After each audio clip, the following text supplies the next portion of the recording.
Welcome back, future viewers. Looking back on what I've done and what I've failed to do, I missed another character who I specifically said that I would recruit, and that is Yogurt. That's going to drastically alter my strategy for the rest of the game, because losing a character whose every stat total was 1 is going to remove the chance to style on some content in the game. I'm joking, of course. I'm never going to use Yogurt, even if I did get him.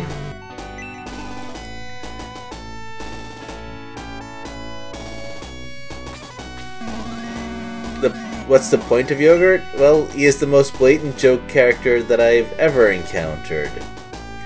If you defeat an enemy with him, you get a Yogurt ring, which makes any character who equips it look like Yogurt, who is a hamster with a helmet on.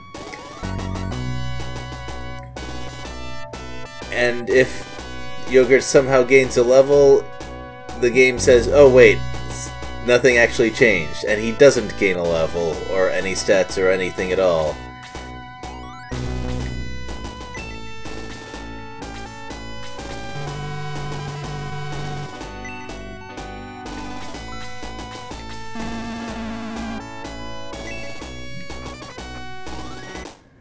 Alright, well this is an interesting occasion.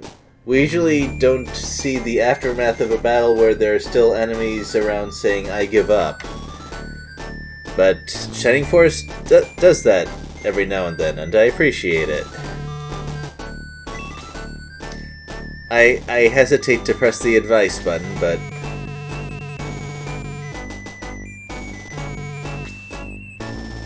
oh, well, that absolutely spells out what I'll specifically need to do for this battle.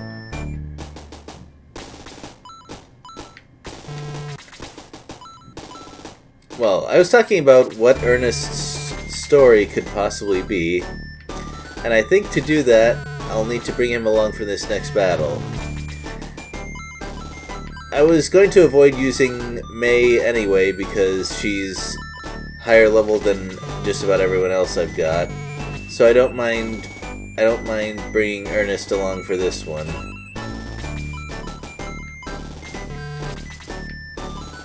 I just have to remember to give her Power Spear back after the battle is done.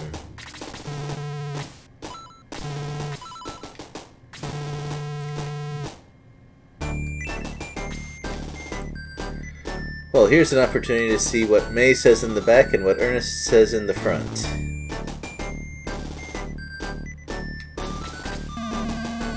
Oh, wait, that's Arthur. Never mind.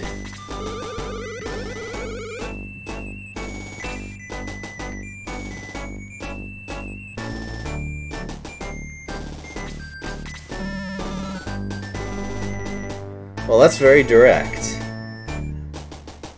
Although perfectly in character from what we've seen so far of Ernest. Ernest's starting stats are not amazing, by the way. They're lower than Pele's, and he doesn't get amazing growths later on to make up for it. Shining Force is just that way sometimes, although other tactics games are also like that sometimes.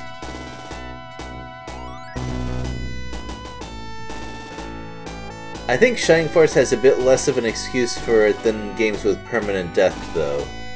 Like, I don't mind the idea of having a game with permadeath and the characters with the best growths are the ones you get at the start, and you get rewarded for keeping them alive through the whole game, because they're better than the replacements you get later on. I think Fire Emblem 1 especially followed this idea.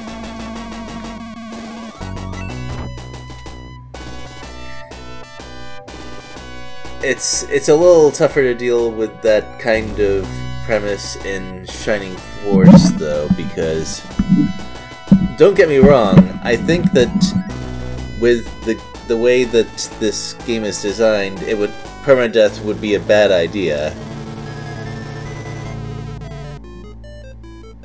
But it does make character balance more difficult. By the way, I had to move my microphone for a second, so I apologize for any strange noise that came from that. Wait, Ernest doesn't even say anything? Oh well. So much for that idea. We got new enemies in sea bats. Let's take a look at their stats. Alright, that doesn't seem like anything too special. Oh, this is new.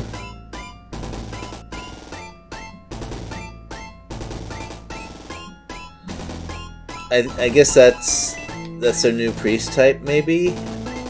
And we got a boss. Its attack power is... well, we've dealt with that sort of thing before. In fact, we've dealt with pretty much all of that sort of thing before, so I think we can handle it. We just gotta be careful, and... I don't know if he moves or not. He probably doesn't, given the fairly central position he's at. But I want to be careful with my approach just in case. For now, though, don't need to worry about it.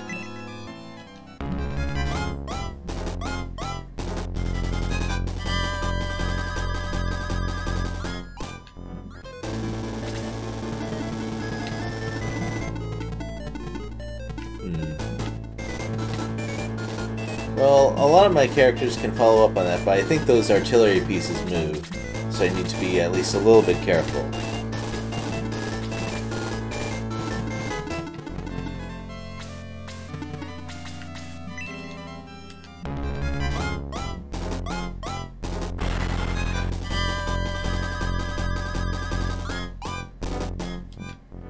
Ooh, those sea bats are worth a lot.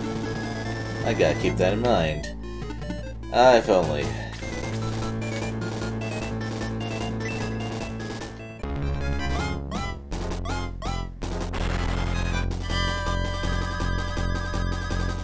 Oh, Gunts is working out pretty well.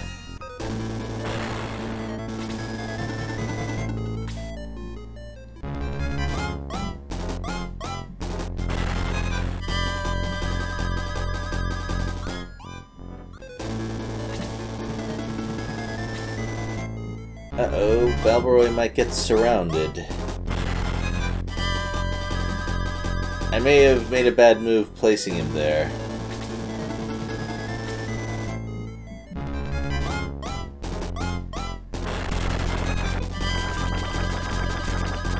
Well, that is an impressive attack animation.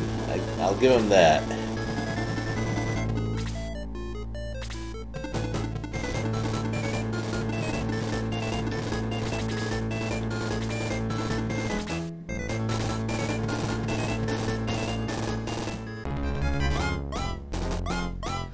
Ooh, I did not even have the chance to move Max anywhere.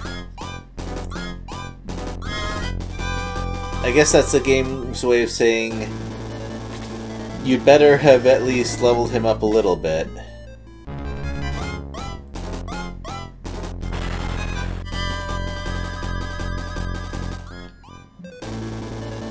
Right, well I guess I'd better finish off that one of the two bats either to the left or down from where Balboroy is to get him out of there.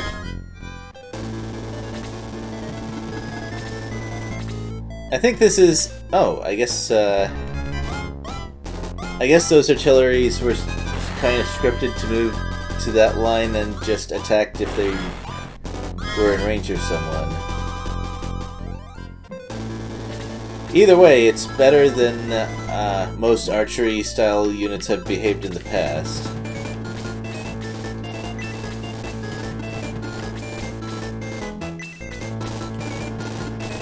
Oh?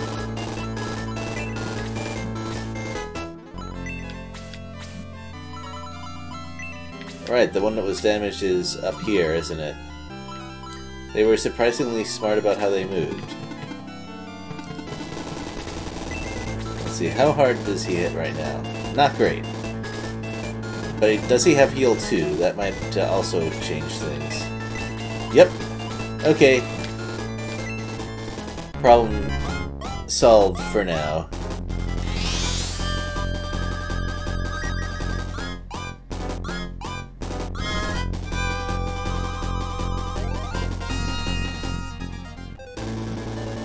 That's a good formation for Blaze 2 as well.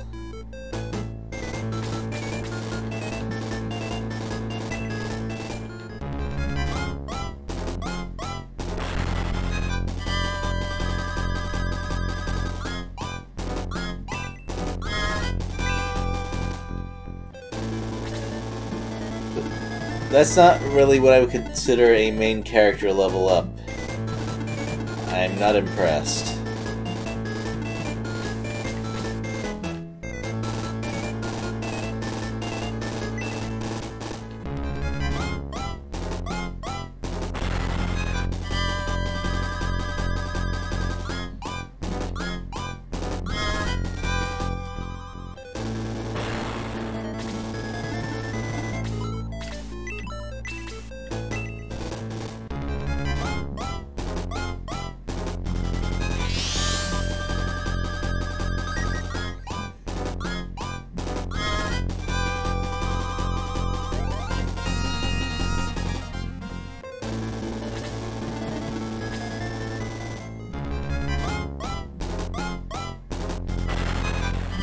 Ooh, they're being pretty persistent now.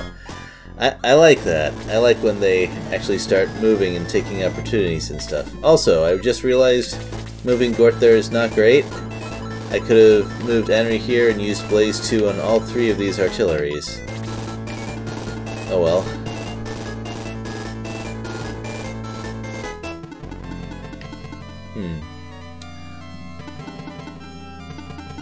I think I'd better go down here and start fighting more of these bats.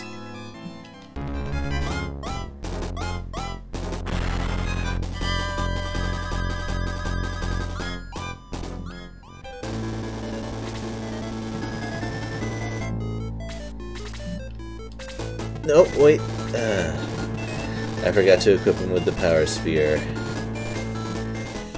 I mean, he has possession of it, he's just not equipped with it.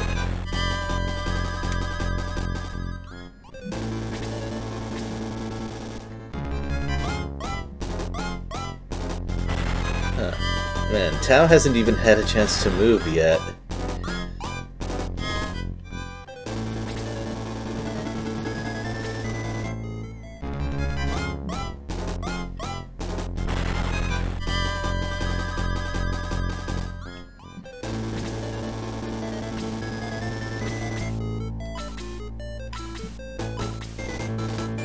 When she does, though, I will have something ready.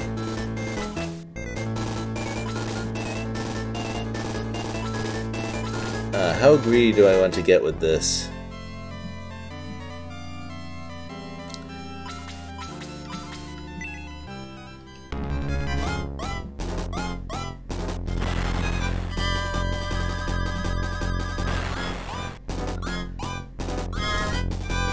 Right, not complaining.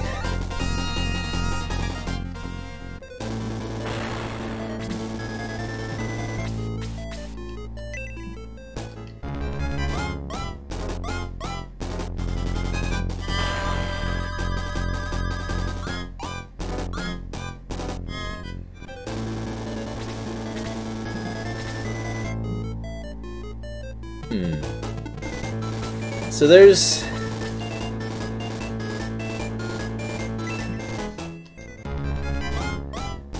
a point where I've described the mechanics enough that I don't really have anything to add a lot of the time.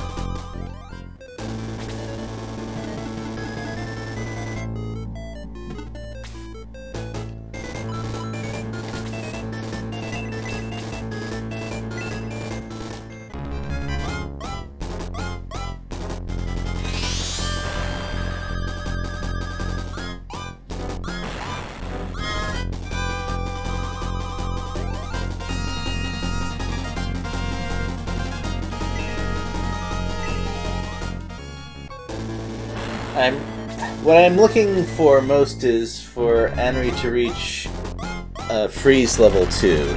That's gonna be a fairly large increase in power for her. Oh, am I done now? Is Max done? Not quite.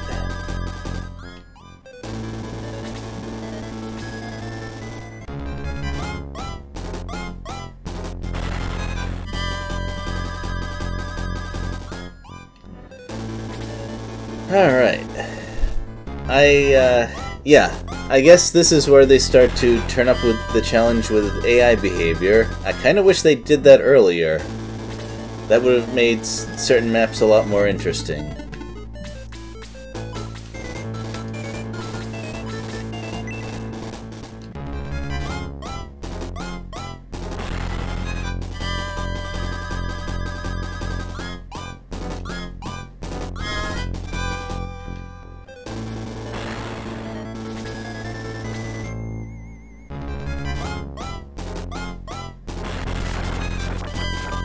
I believe that in later games, they just give the enemy the ability to move around and choose targets as they like, right from the start. I forgot it again. Alright, well, what you gonna do? This is what I'm gonna do.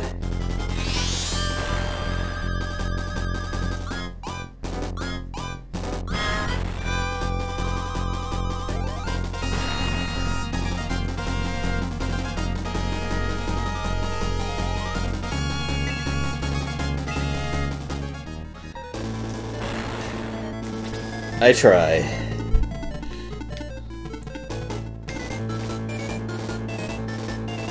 As much as I'd love to give Chris a kill right now, and how easy that would be, I think not getting a game over would be good.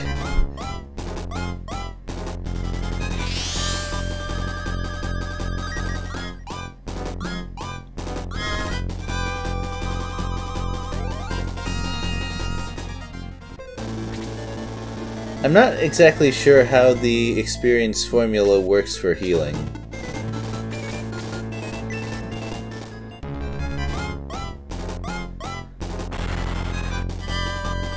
I can only guess it involves some kind of percentage, because at times I've gotten every last point of healing I can from a heal one and gotten only like 12, and other times I've gotten less than that but still gotten like 17 experience.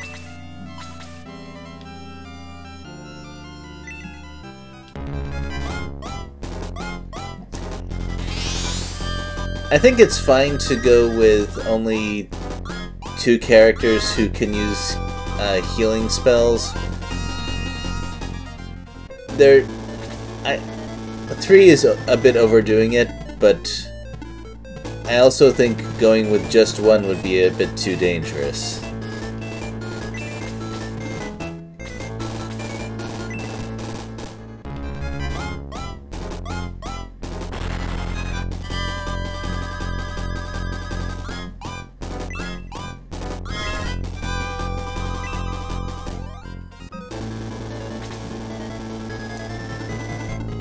I was a little bit concerned with Gort's maximum health before, but I guess it's not so much of a problem at this point. Oh, why am I doing that? That just makes it tougher for him to join the rest of them later.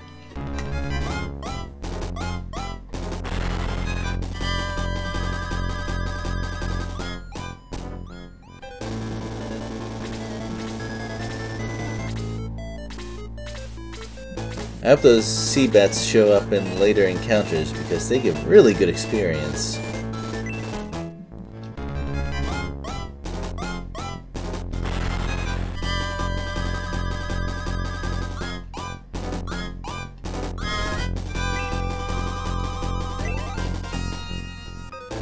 I mean, everyone's getting bad levels, so I guess this is where I'm paying for the good levels I got last time.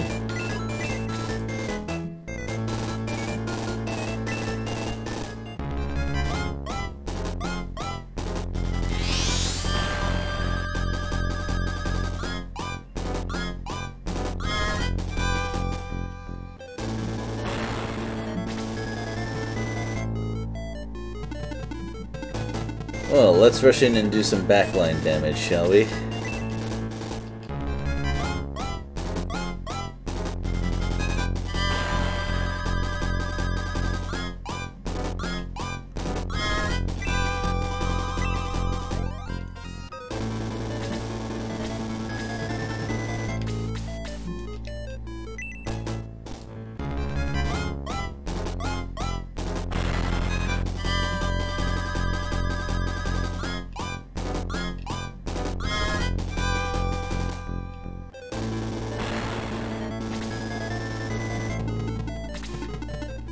Alright, so who's a good candidate to deal with that last artillery? I'm guessing Max. Yeah. Yeah, I think I worked out that he can handle that, finishing off an artillery at that level.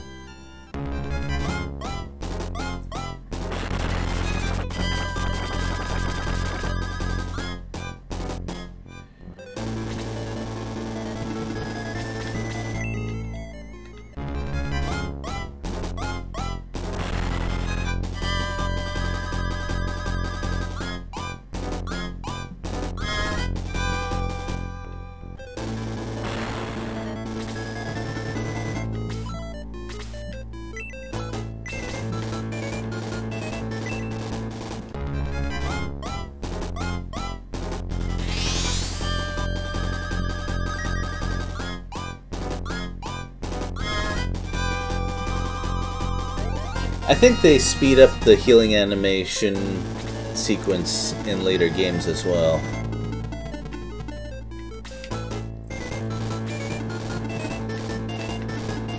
That would be a waste of a spell, I think.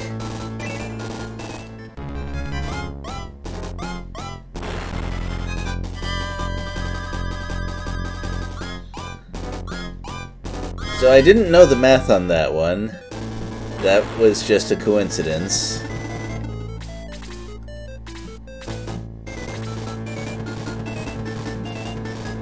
Right. I'll remember it this time.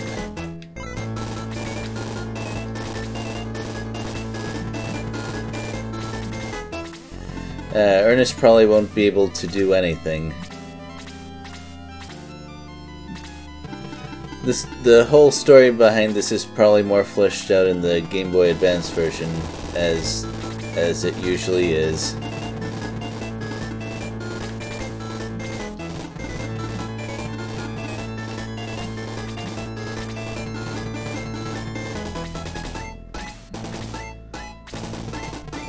Yeah, I don't think any of those guys move.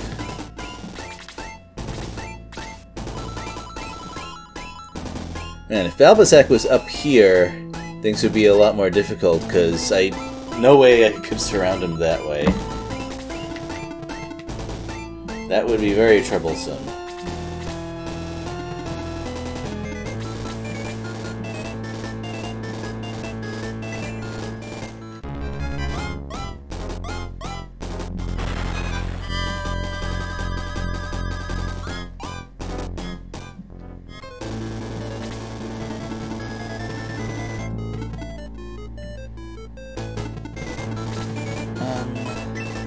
Man, I was about to say level 12 is a little bit high, but just about everyone is at that level now, aren't they? Well, maybe not Guns. But it's gonna be a couple of turns before he gets there. And also, even though his level is lower, I wouldn't say he's exactly fallen behind, considering how much damage he does. Or she, I don't know.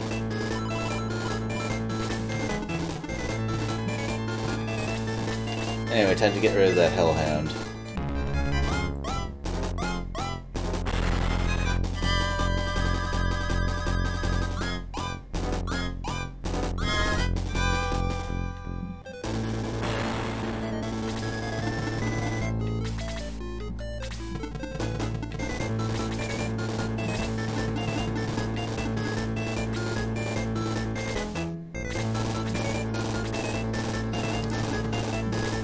Alright, well, we saw that the evil puppet had a healing spell, so we should deal with that first.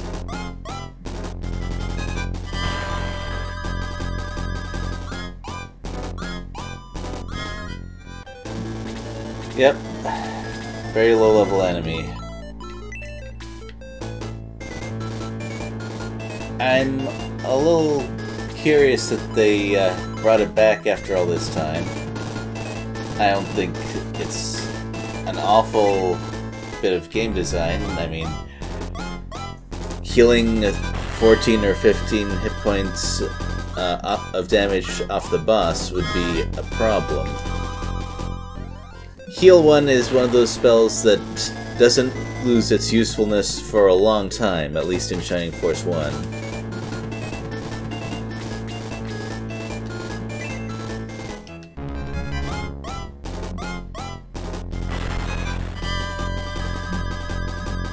On the Balbazak.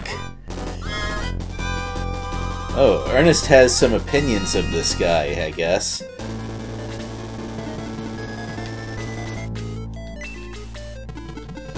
Alright. Can Guts survive a hit, though? Defensive 21 is good. But it's not quite enough. Which is a shame, because I'd really like to get him in on this. He can probably do it when he's fully healed, though. Dang it.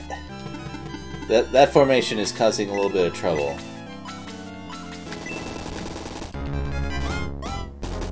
I'll be able to fix it soon enough, though.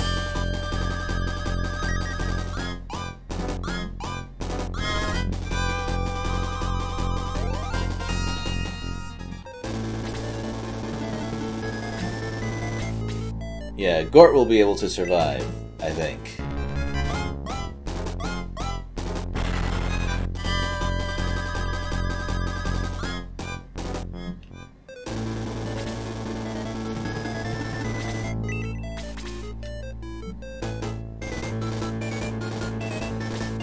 I don't know about Balvaroy's chances. He doesn't have that useful land effect to soften the boss's attacks. And no way am I sending Max in range of that guy. Luke is okay, though.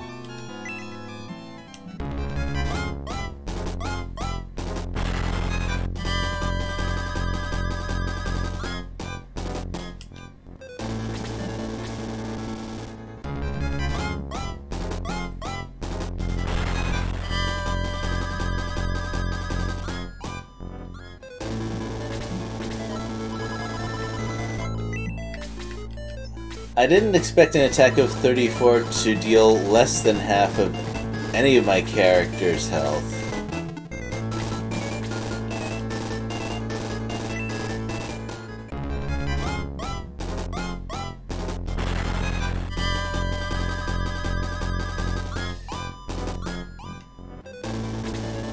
I mean, even if Pele had to leave the party forever after this battle, I'd still consider it worth giving him gear and using him. Just cause... well, cause he's that strong right now. Xylo's defense has not been going up very fast. He does have enough health to survive one hit, though. Well, given that there's no double attack or crit, of course.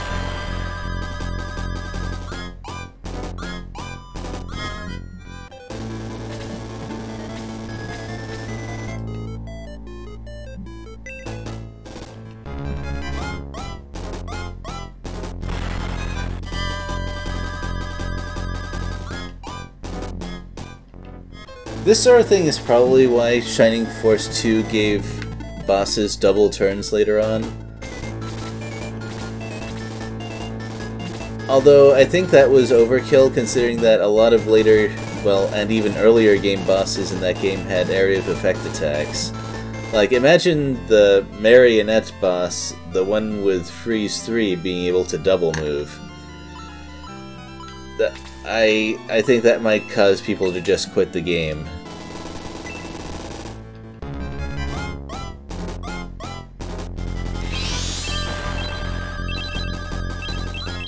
Yep, I think we can safely say that bosses get blanket resistance to magic. From what I've seen, it seems like something like 30% reduction, something along those lines.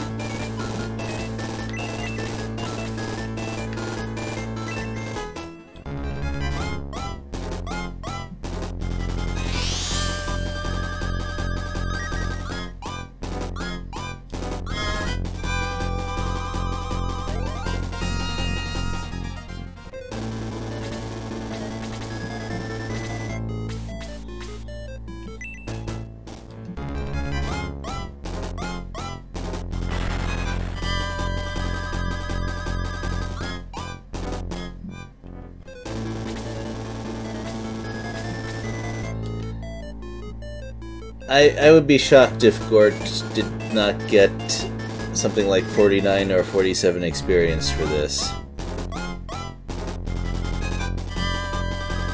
Well, provided that he lands the hit, of course.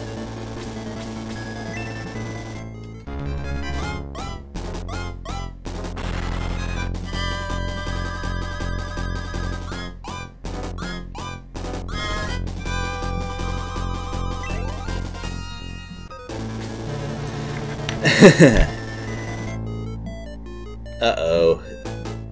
Well, is that a face that would lie to you?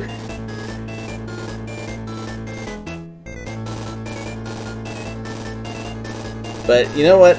Shining Force is the sort of game where even if sparing him is the wrong decision, it won't punish you too much for it.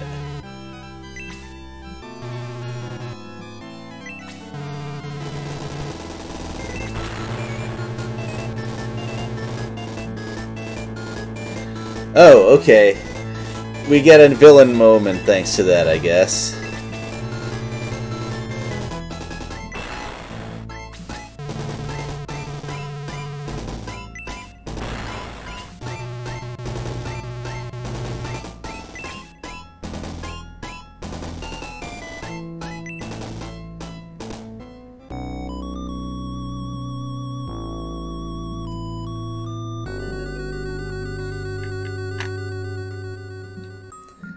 And I guess that's that. We're getting bosses a lot more often now, aren't we? Next chapter, I'm interested to see what challenges the next one will provide. Even though I've played through Shining Force 1 before, my memory is a little bit hazy, you see.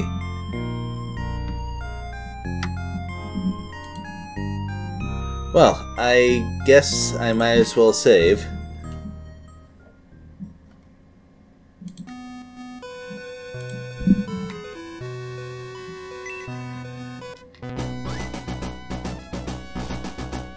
Oh, they're throwing me right into it, huh? That's 3 battles without a real town sequence. They're getting serious. And we're getting some new monsters, too. But we've done a whole bunch of stuff and we just saved, so I guess we'll resolve this next time, shall we? Oh. That's pretty neat. Well, later everyone!